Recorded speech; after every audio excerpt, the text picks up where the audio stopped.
Look, there's no way to sugarcoat this. What Jalen Carter did today, it will, and I promise and guarantee you this, it will drop his draft stock. There's no way all 32 of these teams that watched him today are going to brush what he did aside and go, oh yeah, that's no big deal whatsoever. And I'm going to tell you straight up, as an NFL team and GM, that scares me. It scares me a lot.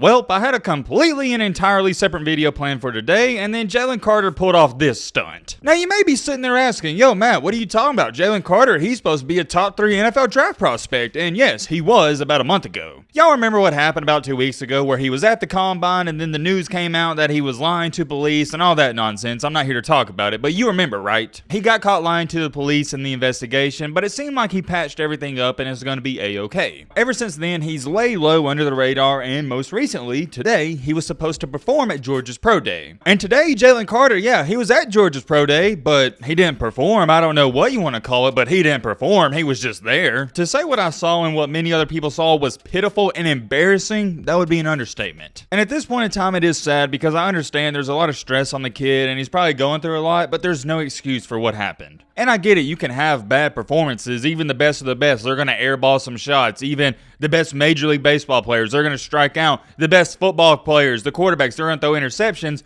But showing up 10 pounds heavier at his pro day than his combine, inexcusable. And here's the problem with all this. As you can see, allegedly, he couldn't finish the drills due to heavy breathing. But the problem with all this is, and it goes back to it, he wasn't prepared. This is one of your more interesting situations because this kid was a dang near lock to be a top 3 pick. I saw some people said there's no way he falls out of top 3. And now it looks like he could fall out of the top 10. 2 or 3 weeks ago, there's not a single chance in the world this kid would fall out of the top 5. And now it seems like there's not a single chance in the world he gets selected in the top 5. Think about that. A lot can change in only a matter of a few weeks. We're going to talk all about it as always. If you're new to the channel and you like football content, consider joining our community. All right, Matt, blah, blah, blah. Shut up. Now, without further ado, let's get into it. Oh yeah, I forgot to bring this up in the intro, my bad. First things first, I need to bring this up. So in yesterday's video, we talked about the XFL. If you haven't seen that video, go check it out. It's not too long, only about 8 minutes. But yet again, I am amazed with the amount of people that are supporting the XFL. Like I stated in yesterday's video, I thought this was going to be another bullcrap league. By week 4, week 5, week 6, it would fall off and nobody would care, but that's not the case. In yesterday's video, I also asked you guys, let me know how you feel about it, because my only problem with it is,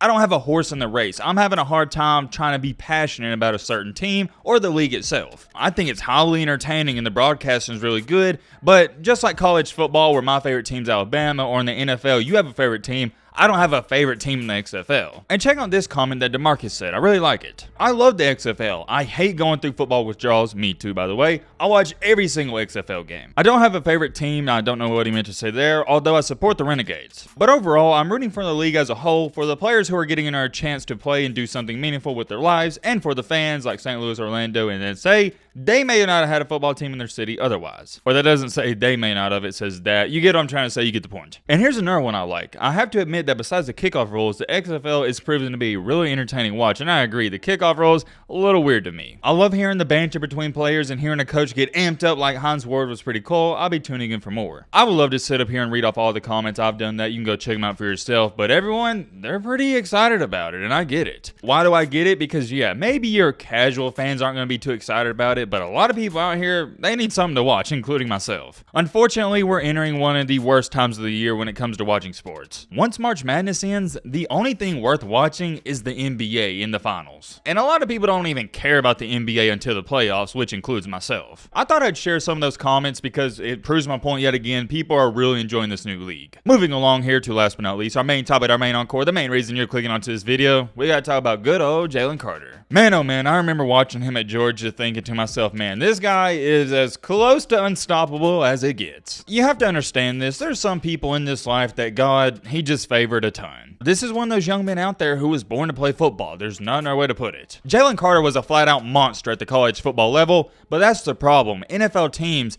they don't know if he can be a monster at the NFL level. And that's why I've always favored Will Anderson, because Jalen Carter, although yeah, he's a monster and beast, he took off on a ton of plays. Will Anderson, the edge rusher from Alabama, he never took off plays. He gave it 100% on every single one. And I don't care what any of you say, I'm always taking the hard worker because you can count on him. You can't count on a guy that doesn't show up and show out on every single play. That's the problem with Jalen Carter. In the NFL, you can't take off plays because you'll get embarrassed. And I no longer think once he gets to the NFL, he'll be good enough just to rely on his talent. I guess we'll have to wait and see, but for me at least, that's why I've never been too high on him. I think he's a monster, but I wouldn't take him in the top 3. I would probably take him around 7, 8, or 9 before this incident. Whoa. Hold on. Did somebody say incident? I think they did. Let's talk about it. So today, Jalen Carter, and by the way, I cannot show you the video footage because it's copyright infringement. I wish I could, but I can't. All it is, it's about 10, 15-second video clip where Jalen Carter's doing some drills, and it didn't do so well. All you gotta imagine is that Jalen Carter, he's running around these cones or whatnot, or these pads, whatever you want to call them. As you can see right here, it was being stated that Georgia defensive lineman Jalen Carter could not finish his position drills due to breathing heavily and cramping up, according to Mark Shabaugh. Continuing along, and this is what's got everybody talking, reports say he showed up 9 pounds heavier at his pro day than what he was at the combine. He declined to do a 40 run. Look, there's no way to sugarcoat this. What Jalen Carter did today, it will, and I promise and guarantee you this,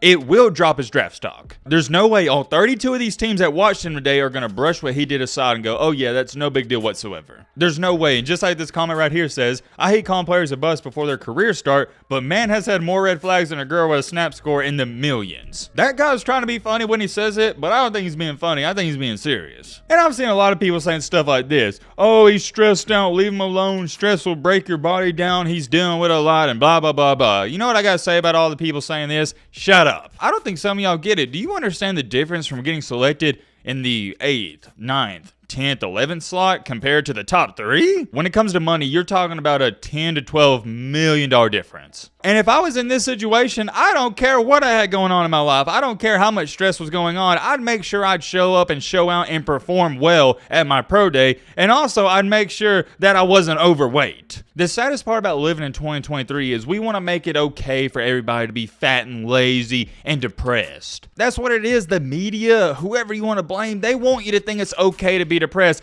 Anytime you get sad in your life, they're like, oh yeah, you're depressed. We need to diagnose you. You need to go to therapy. No, that's bullcrap. It's called adversity. You got to overcome adversity in your life. I'm not going to look at what Jalen Carter did and go, oh yeah, well, let's give him a break. He's going through a lot. He's stressed out. No. I'm not going to do that because I know people in my everyday life that are going through way worse stuff than what he's been through. Truth of the matter to be told is, you watching this, every single one of you watching this, you have a sad story as well. Every person out there has this victim mentality of, oh, my life's so bad, people can't relate to it. Yes, they can. Everybody is going through something. Everybody's going through something. So as a person myself who has been through a lot, I don't give myself sympathy. So why am I going to give Jalen Carter sympathy? There's no sympathy. As a grown man, this is your chance to give your family generational wealth. And I don't even care about him not performing so well. My biggest takeaway from this is you showed up unprepared. You were 9 pounds overweight. And as an NFL team, you know what this shows me? Well, dang, Jalen Carter, he already has this mentality in his head where he's made it and he doesn't need to try any harder. Because we see this all the time. Once guys get into the NFL, they quit trying. Why? Because they already reached their goals. Once people get paid, they quit working as hard. Think about it. You yourself, once that paycheck or direct deposit hits your account, you kind of chill for a second, don't you? The day after you get paid, let's say on a Saturday, you don't really stress a lot. You're like, I don't need to work as hard. I already got paid. I'm chilling. You see what I'm saying? That's the mentality that Jalen Carter has. He already has it made up into his mind. Hey,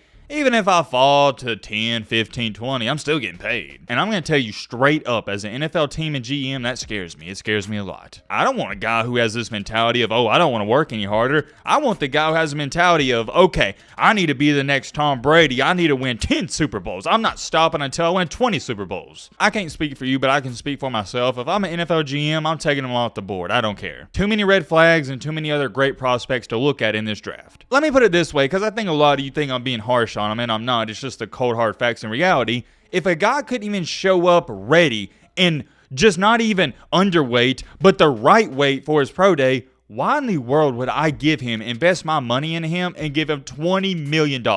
Not only is it embarrassing, but it's straight up sad. The saddest thing in the world I've ever came across is to watch these young men who have all the talent in the world just waste it and throw it away. I've tried giving this guy the benefit of the doubt, and I've actually advocated for him. I'm like, man, this guy's a monster. This guy's a beast. But I'm done. I'm off the hype train. I'm just done. I hate to call a guy a bust before he even gets drafted, but this guy's a bust. Let me know your thoughts down below, but roll with Billy.